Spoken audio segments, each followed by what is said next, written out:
Најдобрите млади пинг-понгари од државата денес ги одмеруваа силите на државното првенство во пинг-понг за кадети што се одржа во Берово. Тоа е топ 8, значи најдобрите 8 пионерки, најдобрите 8 пионери од мастерс турнирите во претходната година играат завршен турнир кој сега се одржува во Берово. Младите поискусните пинг-понгари со исти видувања за тоа што е важно за да се биде добар во играта. Многу во спорт и лесно е да се научи. Која е тајната за да бидеш победник? Што треба најмногу да знаеш, какви удари?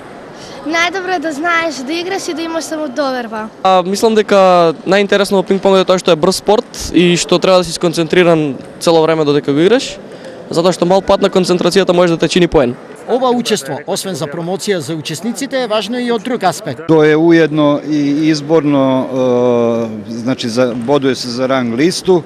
12. до 16. јуна е Балканијада у Скопју и резултати са овог такмичења ќе учи у обзир за избор репрезентација Македонија у конкуренција кадети и кадеткиње. Ова е прв пат Берово да биде во улога на домаќин на државно првенство. Тоа значи поттик за спортот во Македонија, поттик за спортот пред се во Берово и секако афирмација на општина Берово во негувањето на спортската јавност и секако утврдување и давање можност да дојдат до израз и млади надпреварувачи.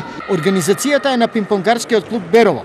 Постои само неколку години, а во него тренираат 20 млади помеѓу 7 и 18 години и 10 возрастни пинг-понгари.